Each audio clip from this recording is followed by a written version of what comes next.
اگر سیکولر پاکستان بنانا تھا تو انڈیا کی گورنمنٹ تو آج بھی اچھی ہے پاکستان، وہاں تو جمہوریت آج بھی زیادہ پنپتی ہے، ایک دفعہ بھی کوئی ڈکٹیٹر نہیں آیا، تماشا لگایا ہوا ہے میں یہ کر دوں گا میں وہ کر دوں گا۔ پاگل کون سمجھتے ہو ہمیں؟ بیوقوفوں کا ملک ہے جو تمہارے جی میں آتا کہتے جاتے ہو، جو جس کے من میں آتا ہے وہ کہتے جاتے ہو۔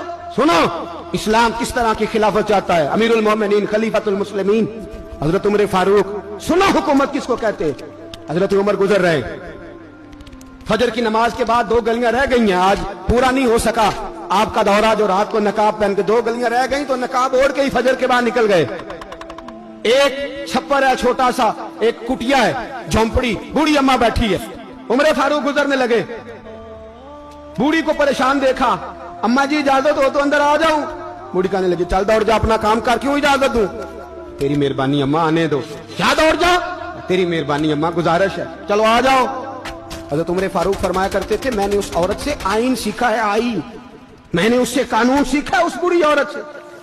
اندر آ گئے عمر فاروق، اماں کیا پریشانی ہے، کیا بات؟ اماں کہنے لگی خامد انتقال کر گیا، اولاد اللہ نے دی کوئی نہیں، میں غریب ہوں، 3 دن سے روٹی نہیں کھائی، 25 دینار کا قرضہ چڑھ گیا ہے، مجھے عمر فاروق سے بڑی شکایت ہے، اس نے میرا حال ہی نہیں پوچھا۔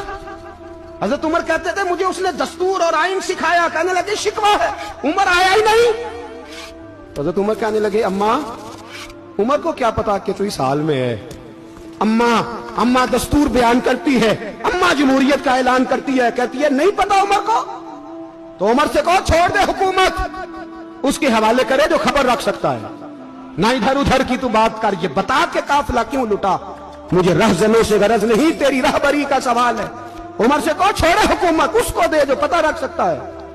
حضرت سیدنا نافع فرماتے ہیں جس کے سامنے کسریٰ اور روم کے بادشاہ کانپا کرتے تھے، میں نے اس عمر کو بوڑھی اماں کے سامنے کانپتے ہوئے دیکھا ہے۔ راشا طاری ہے عمر فاروق کا، دوڑے گئے 25 دینار لائے، راشن رکھ کے لائے، روٹیاں پکائیں، بوڑھی اماں کو کھلائیں، کہنے لگے اماں 25 دینار لے لے اور چل، غلطی ہو گئی، عمر کو معاف کر دے۔ اماں بول کے کہنے لگی میں نہیں معاف کرتی، میں تو پکا پھل لوں، بس گرنے والی ہوں، ایک دفعہ قبر میں جا لینے دے، میرے رسول آئیں گے تو میں عمر کی شکایت کروں۔ فرمایا میں شکایت کروں گی محبوب پاک سے اور عرض کروں گی حضور اسے پوچھ، اس کو نگران بنایا گیا، اس نے مجھ بیوہ اور لوارث کی خبر ہی نہیں لی۔ یہ ہے آئین اسلام، یہ ہے دستور مصطفیٰ کریم صلی اللہ علیہ وسلم۔ یہاں کتنے غریب بھوکے سوتے ہیں، کتنوں کے بچے روز اغوا ہوتے ہیں، کتنی مصیبتیں، گورنمنٹ کہتی ہے کچھ بھی نہیں کچھ بھی نہیں کچھ بھی نہیں، افواہ ہے افواہ ہے، افواہ ہے تو اس کا علاج کیوں نہیں ہوتا؟ آپ میدان میں سرے عام آ کے اس کا اعلان کیوں نہیں کرتے؟ جاگیے اور سنیے میری بات۔ حضرت سیدنا فاروق اعظم نے 25 دینار دیے، پھر اس اماں کو کھانا دیا، کوئی برادری نہیں اس اماں کی، کوئی ووٹ بینک نہیں، کوئی یہ اماں کسی بڑی برادری کی نہیں جس کا 2 لاکھ ووٹ ہو۔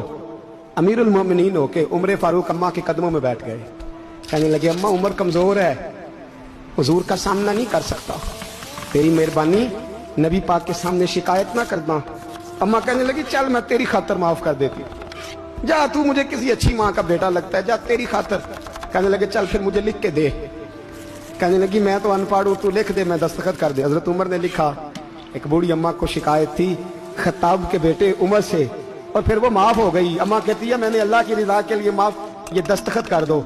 اماں کے آگے کیا تو حضرت علی آ گئے، حضرت عبداللہ ابن مسعود آ گئے، کہنے لگے عمر جہاں پھر رہے ہو، میں سارے مدینے میں ڈھونڈ رہا تھا۔ اماں اٹھ کے کھڑی ہو گئی، ہائے میں مر گئی، یہ عمر تھا، یہ میں نے کیا کیا؟ حضرت عمر کہنے لگے اماں نہ، اپنے وعدے پہ قائم رہ، تو نے جو کہا تھا اس پہ قائم رہ، ہمیں تو بتایا گیا تھا یہ والا نظام پاکستان میں آئے گا، یہ کہا تھا قائد اعظم نے، یہ رنگ ملے گا تمہیں۔ کہا ماں تو وعدے پہ قائم رہ، لکھ کے دے۔ لکھا، اماں نے سائن کیے، پھر حضرت علی سے کہنے لگے بطور گواہ آپ بھی سائن کر دو، پھر عبداللہ ابن مسعود سے کہنے لگے آپ بھی سائن کر دو۔ سائن ہو گئے تو جناب عمر نے رکا لپیٹا، حضرت علی کو کہنے لگے علی تو میرا دوست ہے، میری صبحوں اور شاموں سے واقف ہے، علی تو میرا رازدار ہے یار، مجھے یقین ہے کہ میں تجھ سے پہلے مر جاؤں گا، جب عمر کا انتقال ہو جائے تو یہ رکا میرے کفن میں رکھ دینا، یہ رکھنا میرے کفن میں۔ علی کہنے لگے پھر کیا ہوگا؟ پر میں جب نبی پاک میری قبر میں آ کے پوچھیں گے نا بتا تو حکمران تھا کیا کر کے آیا ہے، تو فرمایا میں رکا نکال کے عرض کروں گا سونے ایک اماں ناراض تھی میں اسے بھی راضی کر کے آیا.